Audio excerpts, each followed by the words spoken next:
We're gonna talk about a few different things today. I want to kind of just talk about how we can make Halloween fun this year, both with projects and with some of the things that are available to you at Michael's that we have made for them.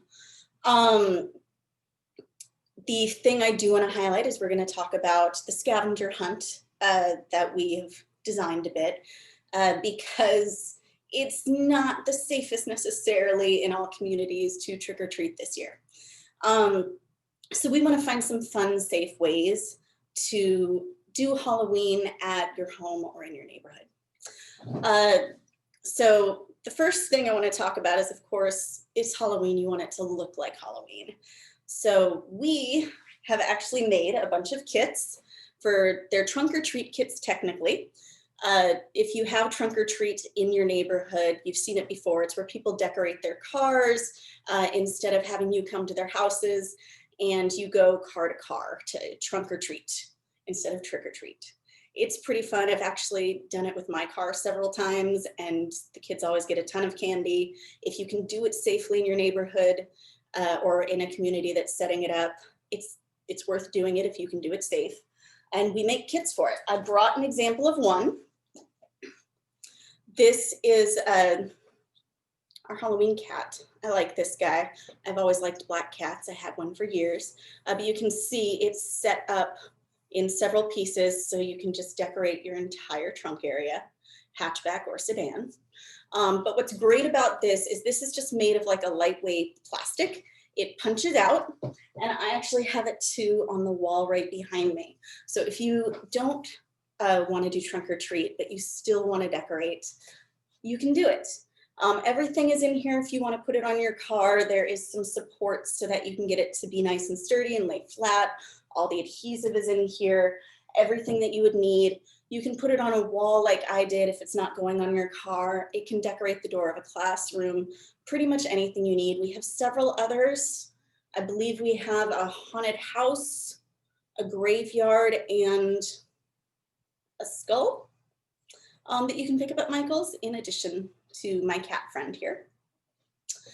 And we're going to talk about now the scavenger hunt itself.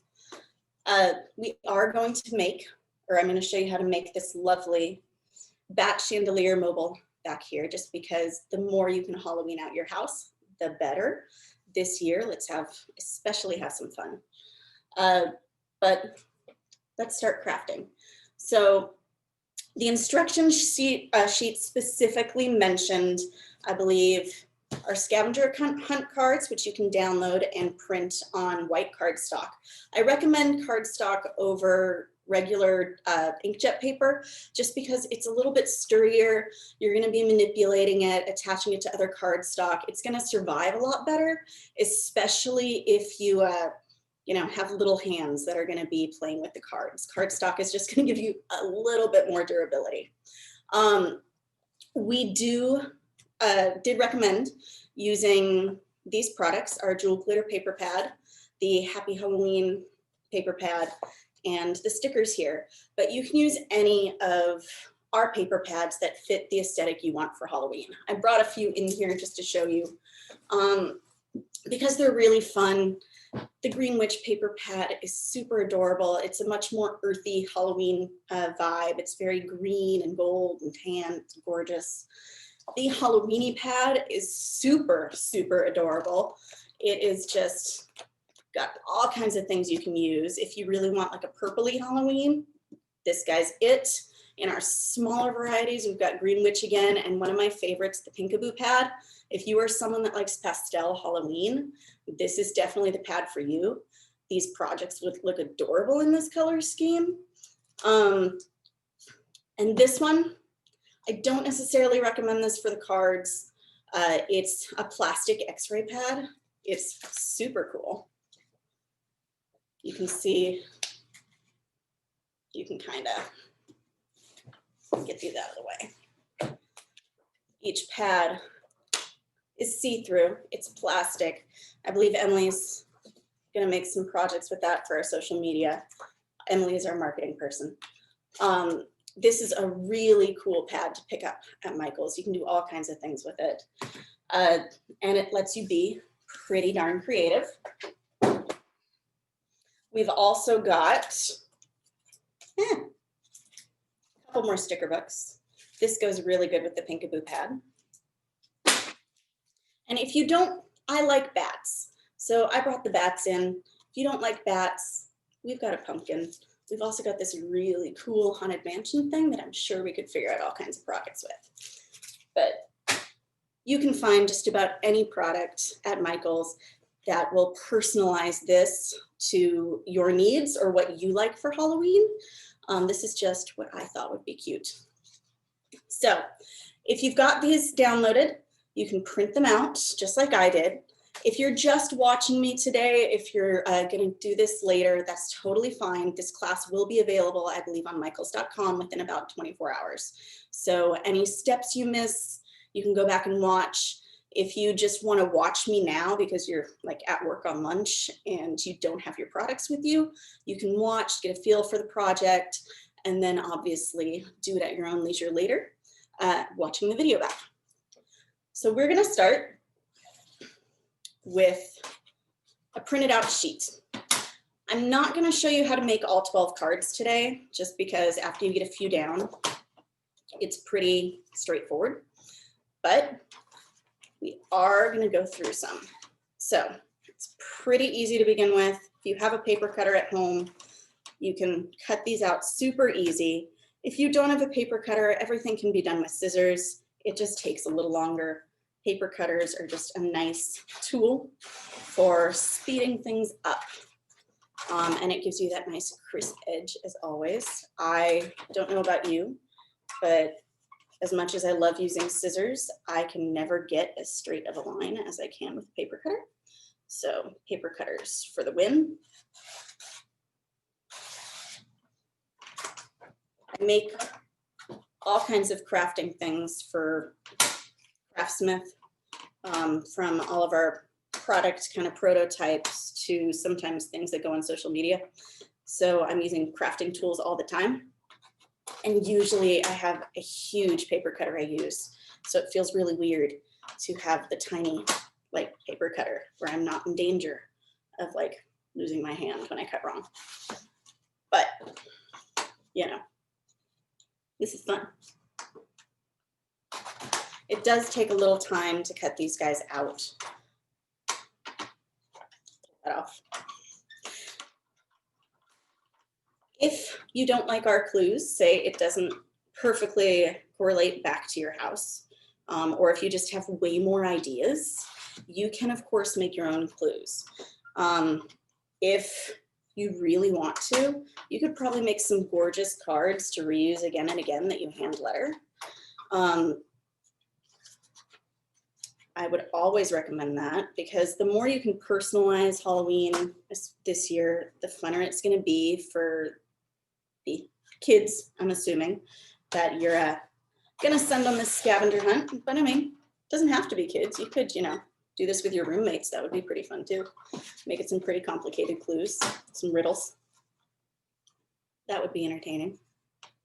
I would love to do this with my nephews. So I hope they get to have a fun Halloween this year.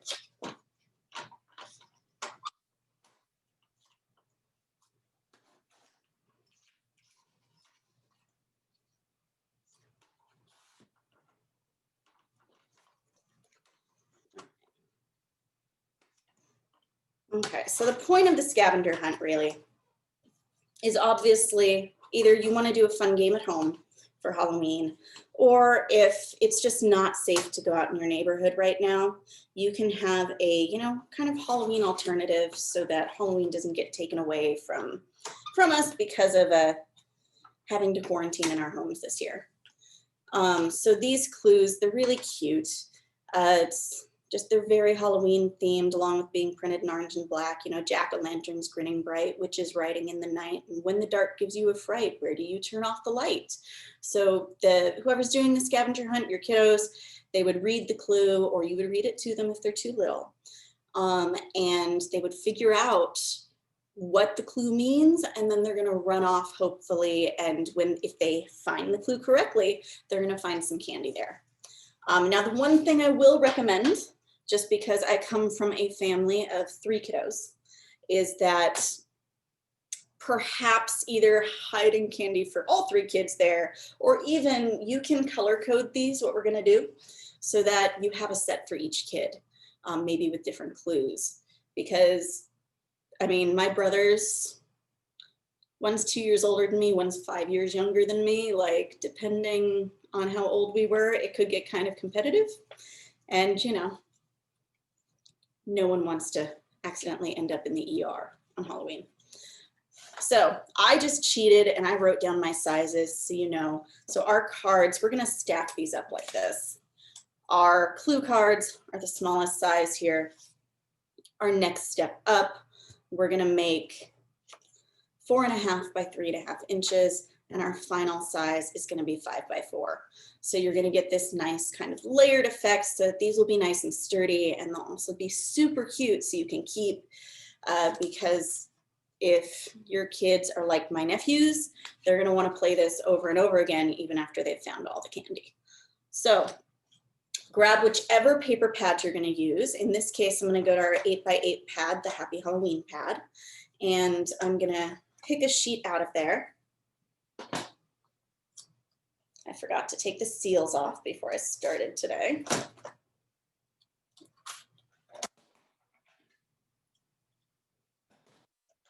You want to choose something that's kind of got an all over pattern. Like you wouldn't really want this, because while this is an adorable sheet of paper, we are going to be putting something on top of it.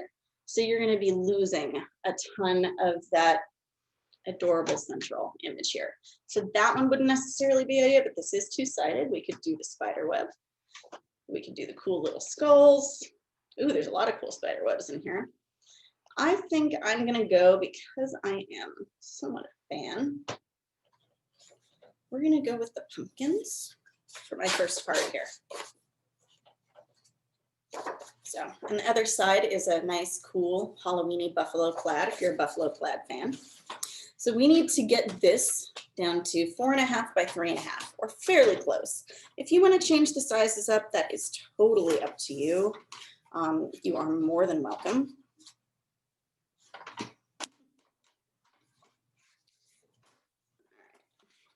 Trying to figure out which way to use this. Okay, 3.5 is right about there on my paper cutter. I did not do a great cut, even with the paper cutter. It's okay. I got a jaggedy edge. We just won't use that part. 4.5. My cutter only goes up.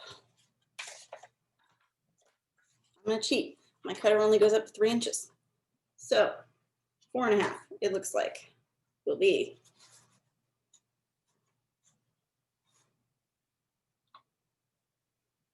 about there.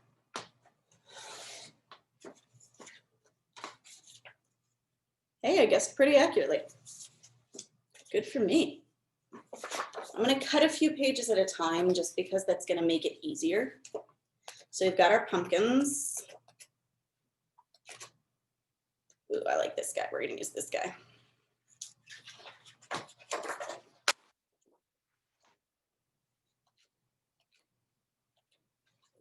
Next thing, I'm gonna go back and find the black skull.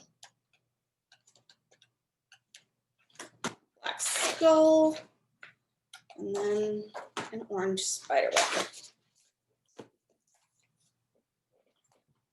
Okay. That's my scrap.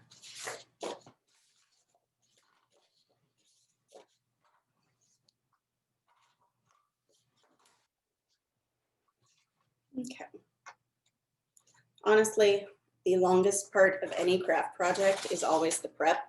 Once you start assembling things, they usually go super quick, but the prep is what will make you wish that you could just be like I Dream of Jeannie and snap your fingers and it would all happen. So.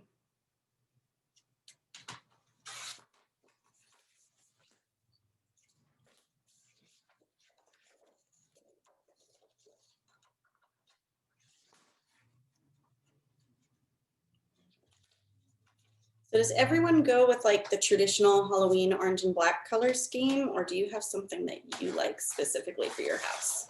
I'm always curious about that because you always see really cute things that people do at home that I would never think of doing at home.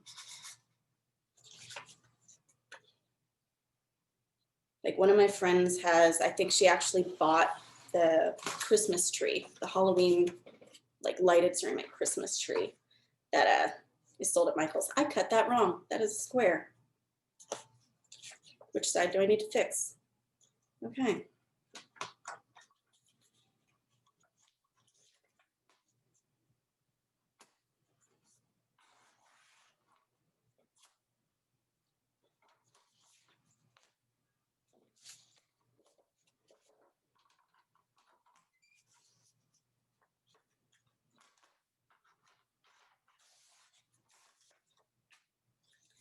Don't mind me while I drop everything. It's okay.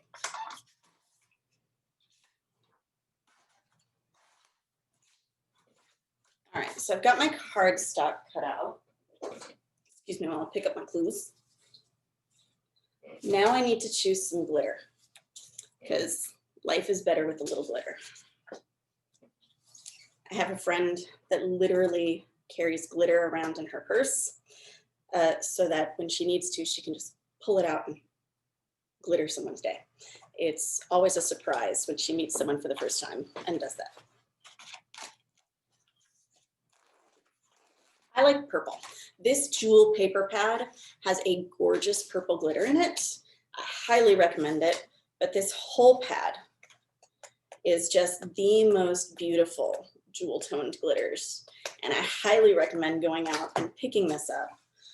Today I'm gonna use the gold and the purple because that feels the most Halloween, to me at least.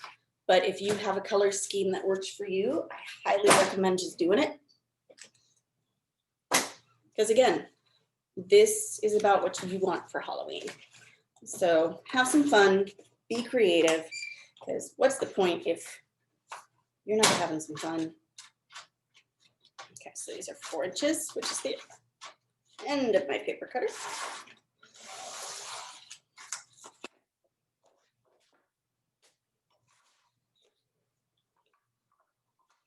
I'm gonna eyeball 5 inches because apparently my paper cutter ends at 4. So I think I can fairly accurately say that's probably about 5. Doesn't have to be exact. Yes, I wrote down measurements, but at the end of the day, as long as it looks good, no one's gonna pull out a ruler and see that you were off by half an inch, you know? We're not building a house.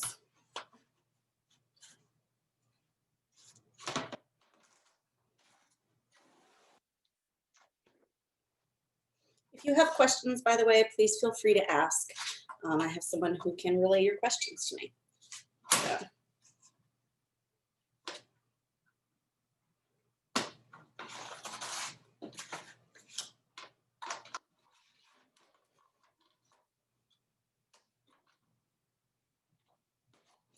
Glitter is a little bit tougher to cut through than the hard cardstock, but this honestly still does it just fine, you can see. So you don't necessarily need a giant cutter to make this project happen. All right, so I'm gonna show you how to make 4 cards, just because if I show you how to make all 12, it's gonna get really repetitive and no one wants to sit here and watch me do the exact same thing for an hour. Like, you know, we're all intelligent people. We can figure it out. All right, so now I just kind of want to match up things that I think look good with the color. While I do think the orange in there is fun, I actually really like the orange with the gold. So I'm gonna stick with that. Might do that. And you can play around to make the color scheme work for you. Like I said, there's, you know, if you have a particular color you really love for Halloween, use it. If you don't like the glitter for whatever reason, I mean, it stays pretty on the paper. I mean, like any glitter, you're gonna get a little on you, but if you're just super anti-glitter because you don't want it all over things, you can find something else to do. But like I said, this is actually a glitter that stays really well. Like you can see my hands are not sparkling, and you know, glitter spreads. So the fact that my hands are still this clean is pretty good. All right, I think I like that. The yellow and moon in here brings out the gold a little bit. This looks fun on the purple. The orange looks super popping on that purple, so I'm gonna leave it. So we're gonna go ahead and start with attaching these to this. You can use any adhesive you like. I have got this cool little adhesive roller I'm gonna use. You could even probably just get away with doing double stick tape. That will work just fine as well. As I say that, my roller stops.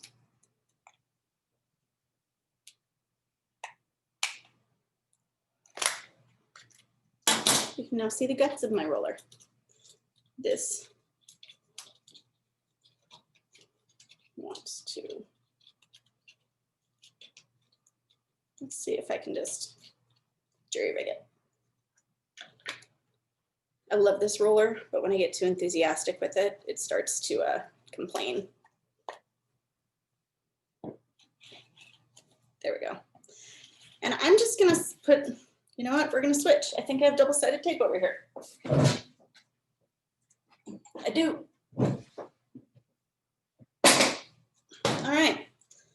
So I'm just gonna put a lot of adhesive on this, mainly because, again, this is intended to be held by little hands, or just hands in general. So you don't want it to start loosening up as it is being run around the house with. So just smooth it down really good so you make sure that all your adhesive points actually stick to the glitter, since the glitter is a little bit of a rougher medium. It's not smooth like the cardstock. We want to make sure that it's going to stick. So you're going to get your background on there and then choose your clue. And I like to kind of see if I can match them up a little bit, theme it up a little bit. Like this one's about jack-o'-lanterns, so I'll probably put it on there.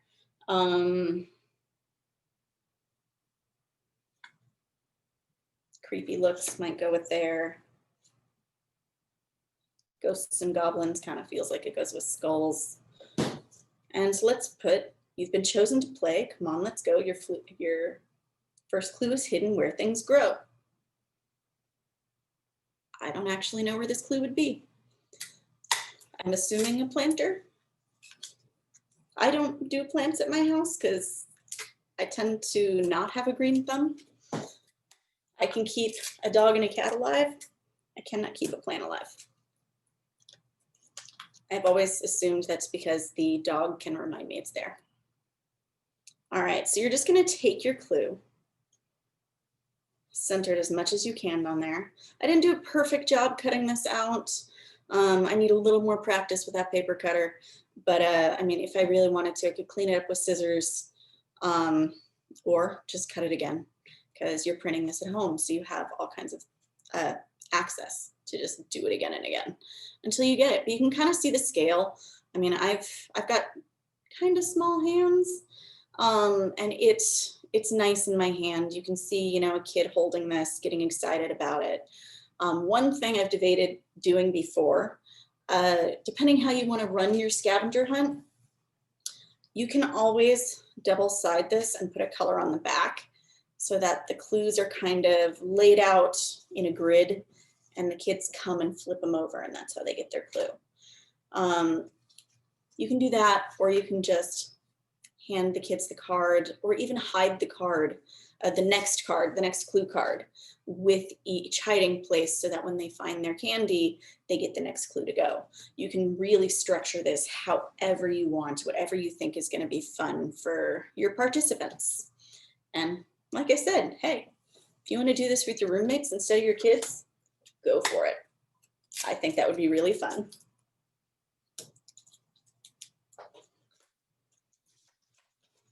I do ask if any of you make these, if you do it on Halloween or make them in advance, whenever you do it, If you could tag us on Facebook or on Instagram. On Instagram, I believe we are Craftsmith Co.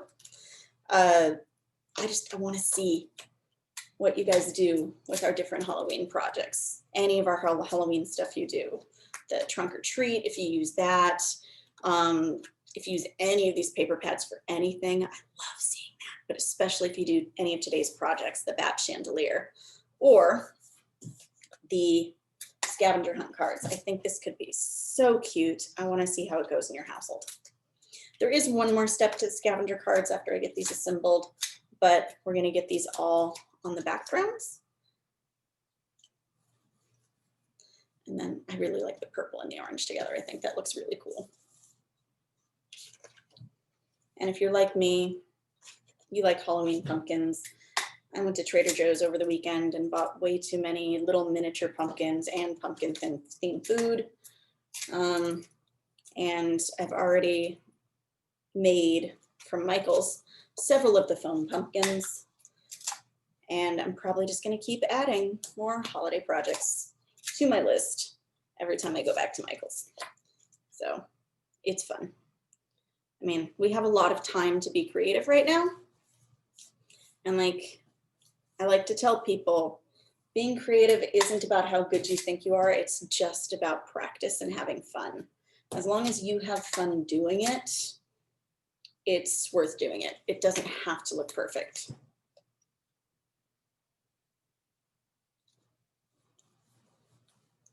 So I've got that on there.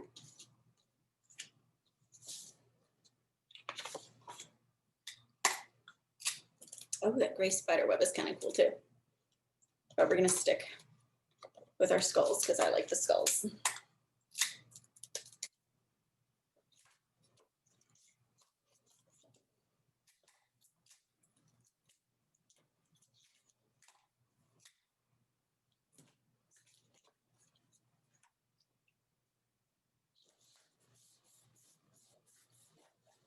Okay. You can really personalize these, like I said before. So you can see I've got my cards here. If you want to stop here, you can. But I like our sticker books. I want to take just some stickers here and there and add them to my little cards so that they kind of bring some stuff in. So again, you can shop in person at Michael's or you can go michaels.com. Sometimes for seasonal things, it's a little bit easier if you can to go into the store just because they have the whole seasonal setup and you can see all kinds of things to grab. Oh my God, look how cute these little skulls are. So we're definitely gonna take some of these and just start adorning. I just read one of the stickers, it's cute.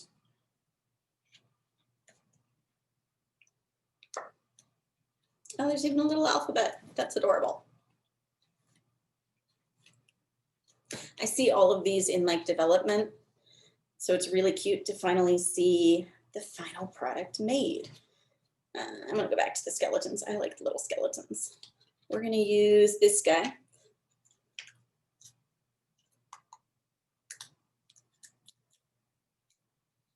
So he has a little part between his legs I can punch out. I'm not gonna. But I chose this guy versus the other skeleton just because he's going on the left side of the card, but he's pointing inwards, so that makes your eye travel a little bit. It looks cute, see? All right, let's see if we can find something that goes with spider webs. I am sure we can, because it is Halloween. Oh my goodness. Oh, here we go.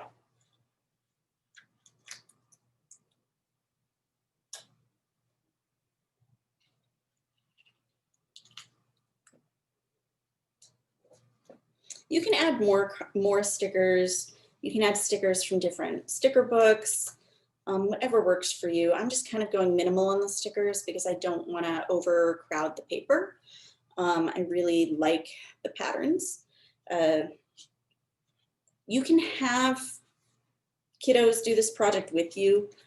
Just, you know, if you want them to be a little bit more surprised where you're going to hide the candy, you might want to hide the clues from them. They're going to see the clues if you do this. So this can always be the adult craft project just until it's ready to get played with.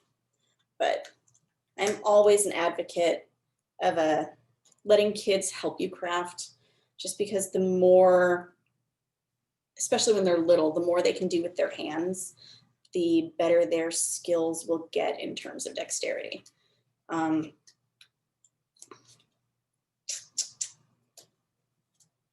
So anytime you can have little hands help you safely, it's a good idea. Need something else.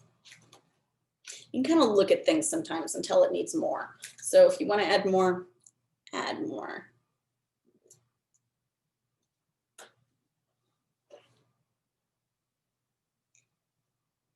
Now I need something there. It's a problem though, you start adding and then you just keep adding. All right, so you can see these came together really quickly, including with the prep work. You can really do however you want. I've got all the clues here that we made in advance, so you can have really a customized experience however you want. If you're not into purple and gold, make your own Halloween color scheme. It's going to be adorable. But this is really the scavenger hunt. And like I said, please, please, please, if you make these, if you guys do this on Halloween, we would love to see it. So tag us, tag Michaels, just so we can see everything that you guys get up to. The next thing I'm going to show you guys, can we go back to the front camera for a second? So the next thing I'm going to show you guys is this chandelier here. This too you can customize. I had a lot of fun doing this. I am, like I said, I'm heavily into decorating for Halloween this year because if we're going to be home, let's have fun with it. So this is an idea I came up with the help of some of our artists here. We are going to use this paper pad. It's another X-ray pad. This one's a little bit different because it's made out of vellum. So if you are going to die cut or use a stencil, this one is much easier to use than the other X-ray pad I showed you because that one's a plastic. But this one will work. We can go back to the other shot now. So we've got, mine's a little gross, but we've got a bat stencil. I've been using this all the time. This is a bat die. It comes in 3 sizes. This little guy, you can tell we've been using it. This little guy tends to get things stuck in him because he's so intricate, but he is the cutest, the cutest. You just need to weed him and pop things out. You can see there's 3 sizes of bats here. These are meant to work, I believe, with most die cutters, or at least the most popular brands. So if you own a die cutter, odds are it'll probably work for you. If you don't own a die cutter, first of all, I started playing with them for this class. They are a lot of fun. So I highly recommend getting one. We make all kinds of dies for the various holidays, so please use them. They're so much fun and such fun shapes and so much easier than cutting out a stencil, especially if you're going to do something like the chandelier where you have to cut out a ton of things. Sorry. If you don't have the ability to do a die cut, you can of course cut these out by hand. These are not super meant to be a stencil, but I'm sure you can figure out a way. Or you can find a fun Halloween stencil that you like and go ahead and use that. So we're going to start our project. It's very easy. You need the bat dies, paper pad. Again, you can use any paper pad you like. I just really liked this one because I thought it gave it a nice translucent vibe that would look fun. Sorry, I'm really bad at taking the seals off my packages or off my products before I use them. So give me a second.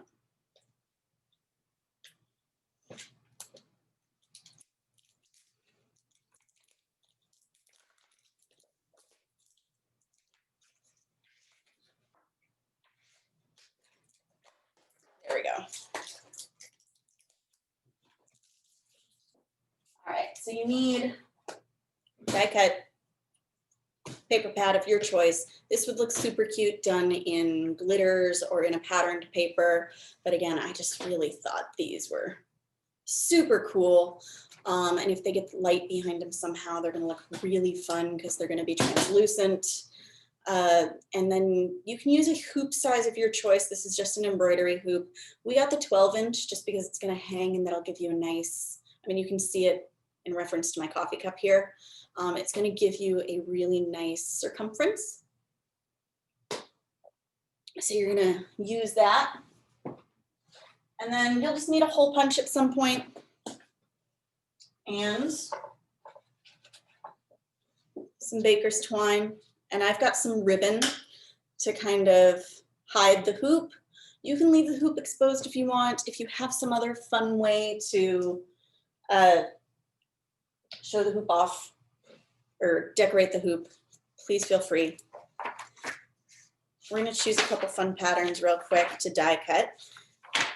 Emily has pre-made a few for me. So that, I mean, look at that, that's really cool. This one's honestly one of my favorites. So we're gonna choose the trees. Anyone who knows me knows teeth kind of freak me out. So when I can, I'm gonna skip that one. This is fun just because depending where you put the bat die on the paper, you're gonna get a really different pattern, which is what I really enjoy about this pad too. So it is really fun to die cut because no matter what you do, in all likelihood, you are not going to get the same thing twice. And look how cool that is. We're going to use that one. And that one. All right. I'm only going to make a few of these because you're going to be able to watch this back and do this again. Get my dies. Sorry. Trying to position this so you can see what I'm doing. And I swear, before a few weeks ago, I had never used a die cutter. So if you're like, it seems complicated, it's really not. I learned how to do it in like 20 minutes. Super simple. So you're gonna put down your base plate.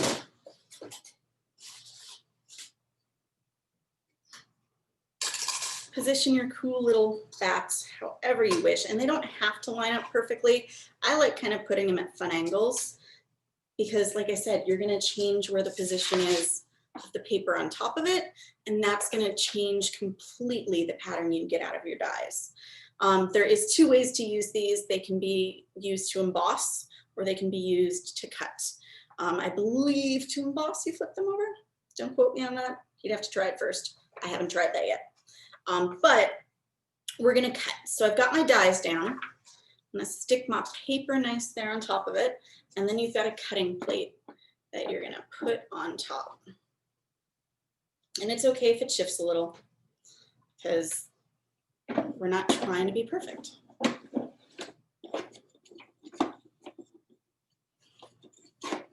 This is the part that, like, hopefully you got some arm muscles because it just gets really repetitive.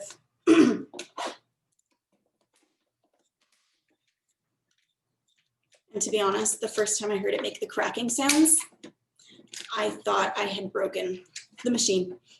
No, that is literally just the die cutting through the paper.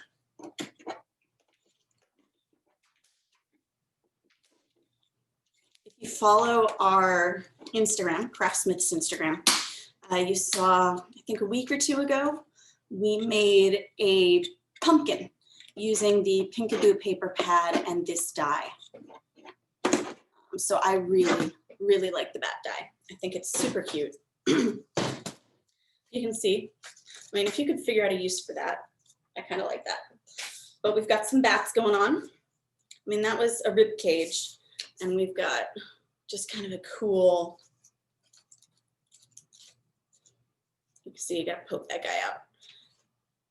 Cool, funky patterns going on in our pad.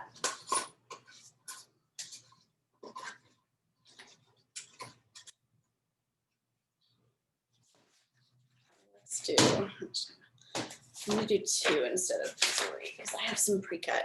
So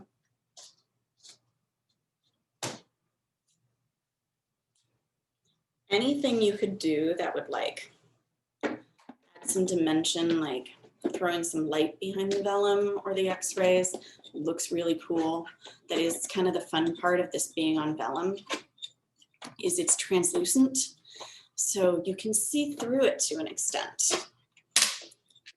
I have thought it would look really cool if you had like a strand of battery operated fairy lights to add that to your bat chandelier. I thought that would look pretty awesome.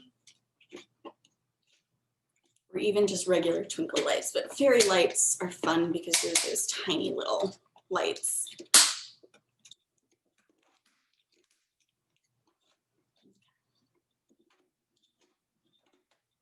And again, if you're confused or if you just like the repetition of it, you can catch this class again on Michael's website. See, my little bat stuck and he's not at all weeded out. So I've got to, it's pretty easy to pop them out, you can tell, but they do get stuck. So you got to work it out. The vellum is pretty sturdy, so don't worry too much about hurting it. You can totally, you know, manipulate it and you're not going to super easily tear it. All right, so you can see even these, we've got kind of just a cool stripe going on.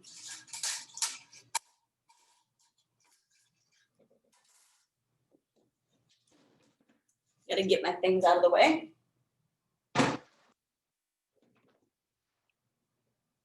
I tend to be one of those crafters that I clean up as I go. So it's really weird for me to like not be able to get up and move around and do things. Because if you can't see me on camera, you're gonna get really bored just staring at nothing. I also have, like I mentioned, a few bats ready to go in one of our cool little Halloween buckets. Emily was nice enough to make me some things in advance so that we could kind of get going on this today. It doesn't matter how many bats you use. You can really, you know, I think I used on my example, I used one of each page in that vellum pad to make that guy. You don't have to do that. You can literally make more if you want it to be super, super batty. Or you can make it a little more sparse if you want to do that as well. Whatever aesthetic fits you, or if you want to add anything else to the chandelier, go for it. Gotta get that off. Again, I'm really bad at removing labels and stickers before I craft.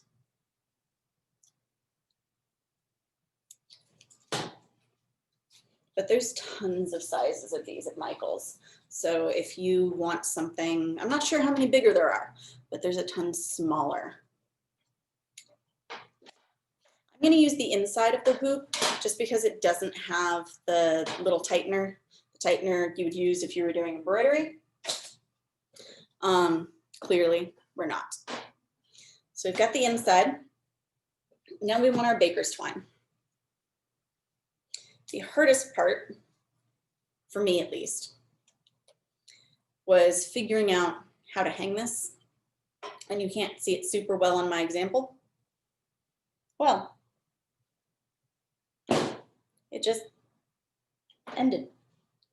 So I've got to find a new end. Hey, Megan, there's 15 minutes left in class. Thank you. All right.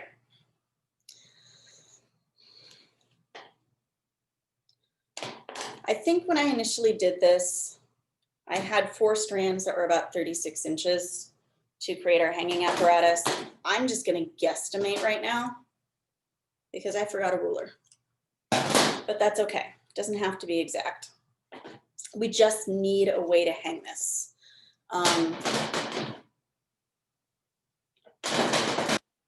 Sorry, I have a metal table. It makes noise.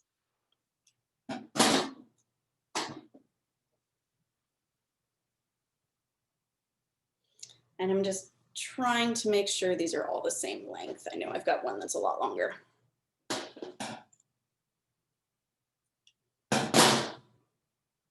Okay. My bats are wandering off. Okay. If you can tie a good knot, I say go for it. We want to just choose like 4 quadrants. We can clean this up later by cutting it down. But you're going to kind of north, south, east, west, evenly do this.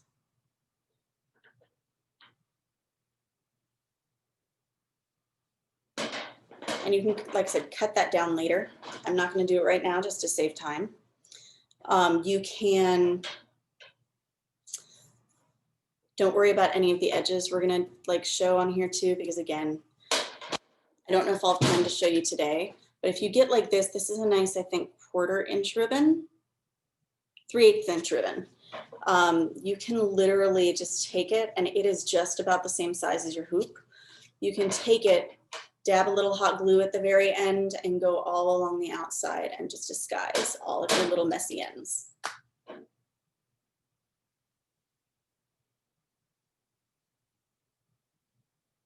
Huh. Everything's nodding for me because it would.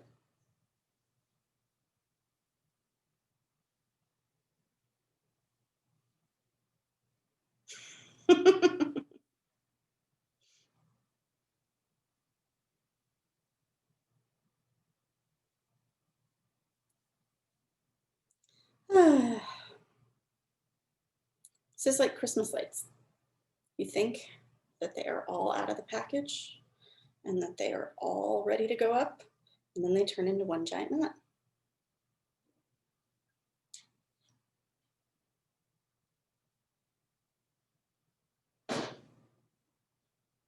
I recommended Baker's Twine for this just because it's cute.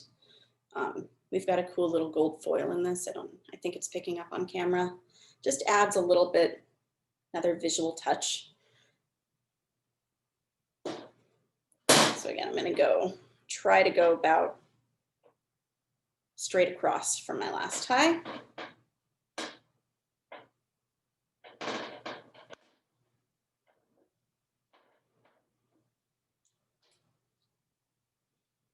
And then my other quadrants here. So you're going to go about the middle between these 2 points.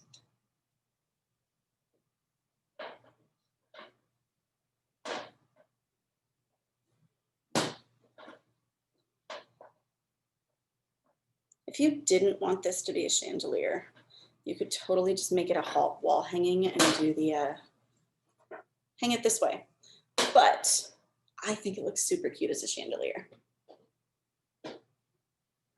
I seem to have lost my 4th string, and I don't know where it went.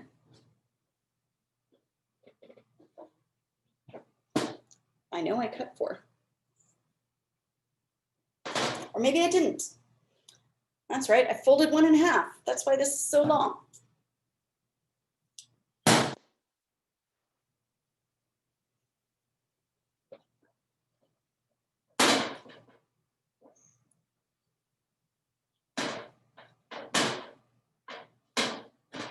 All right, and then again, just find the midpoint between these 2 original sections, and we're gonna tie that off.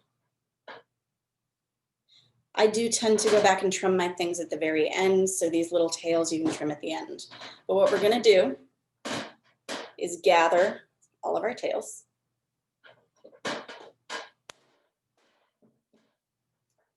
And I kind of test it by picking it up and seeing if it stays nice and even. And if it does, pinch that point and then make a loop around your finger.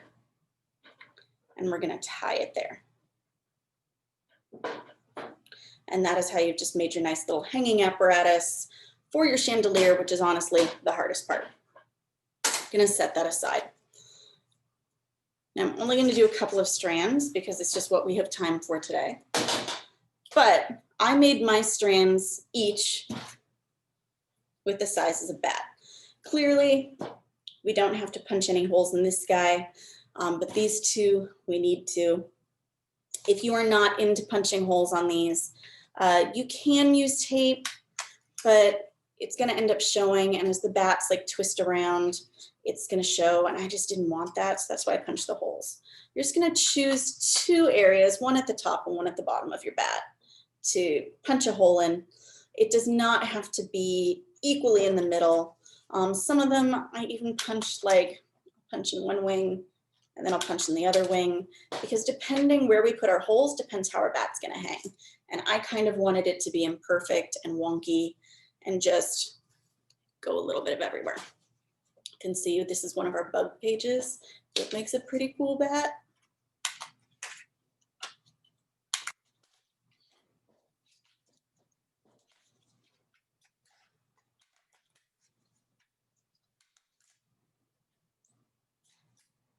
Again, he doesn't need holes. Ooh, this must have been like a skull or something. It's pretty cool. As far as I can tell, there's really no right and wrong side to the vellum. So however you want to do this is fine. And that's also good because it means that as these twist in the breeze a little bit in the airflow, that how it twists is perfectly fine. You're not going to be showing like one side of the paper that shouldn't be shown. The lengths between bats, it really doesn't super matter.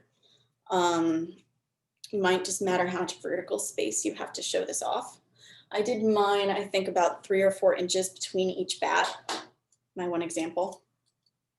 But again, I have a ton of vertical space behind me to hang this. If you have less, you know, go for it. This is probably about, it's probably about 10 inches or so that I just cut. I tend to do a lot of things where I guesstimate sizes because again, we're crafting, we're not building a house. So for the most part, it does not have to be perfect. And I'm just cutting a bunch of this at once because prep is always the part that takes the longest.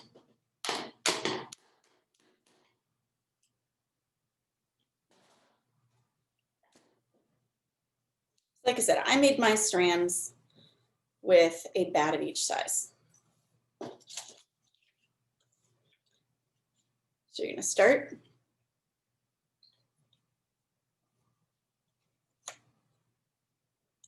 Threading through your hole. If you can tie a really cute bow, then you maybe don't need to cut your ends later. I've never been great at tying a bow, so these I would go and cut off later. Keep the first tail on your big bat the longest, because this is going to be the tail that we attach to the chandelier, and that just gives you more leeway to wrap.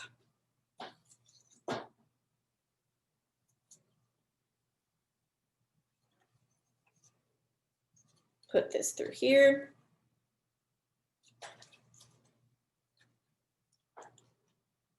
You can see I'm just tying a super simple knot. As long as you're careful, you're not gonna, pull through your hole.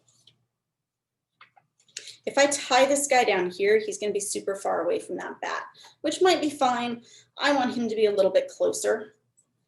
So I'm gonna bring him up about halfway on the string. It just means I have more tail to cut off, but it makes it easier to tie by giving yourself some of that leeway. And I'll show you just so you can see. So once you start cutting the tails off, it gets pretty neat. So we're going to go into the bottom now.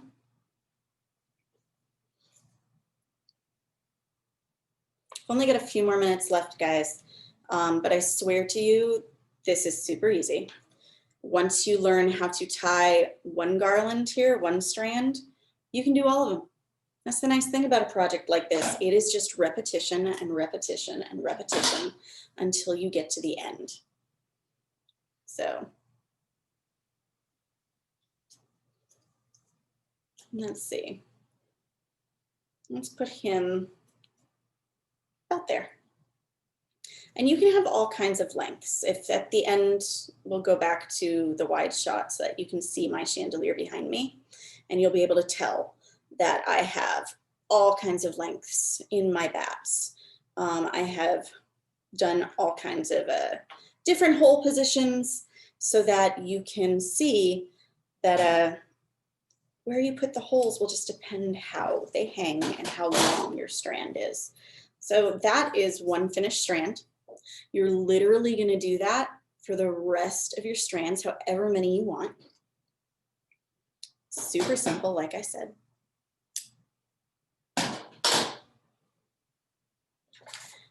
Then, to attach this guy, you have two options. You can see he's going to get some nice hang there. You can do exactly what you did before. I'm going to wrap him a little extra and tie it on here. Or if you don't feel confident in your ability to tie a good knot that will stay on this guy, you can literally put a bead of hot glue on there and then stick your string in and just get it to stay. I have done that before as well. I actually believe I did that on the sample that is behind me. So that's going to be on there. Go back to front facing. All right, so I wanted to be able to show you that he's going to hang just like that. You're going to repeat that for as many strands as you want to around the outside. See how I gave it, let me get the tail out of the way. By depending where I put the holes, just depends how these guys hang. And I could have them all hang, you know, nice and normal like that, but it's kind of fun. It gives them a little more movement to put the holes different areas. You are going to get, like I said, your strings around here. If you have a cool, fun Halloween ribbon that you want, take some hot glue, attach it there. You can see we turned ours black.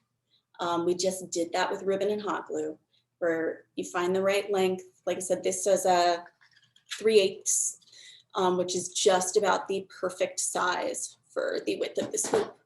And you're gonna cover that super easy. It'll cover all of your ends or all of your strings where they attached. If you are creative with washi tape, you might be able to use washi tape to cover this. Or if you have some other fun way to do it. I mentioned also you could just turn this into a wall hanging. If you don't have a place to dangle it from your roof, you can literally just make it go vertical and you'll have all your bats coming down this way. So these are both super easy, both the cards and the bat chandelier. It's just after you get the first steps down, it's the same thing all the way through until the end, but they look really cool and no one will know that they weren't super complicated. So that is always a bonus when people don't realize that you just busted it out really quick and it looks great. Do we have any questions about any of my products, anything I did today before the class ends?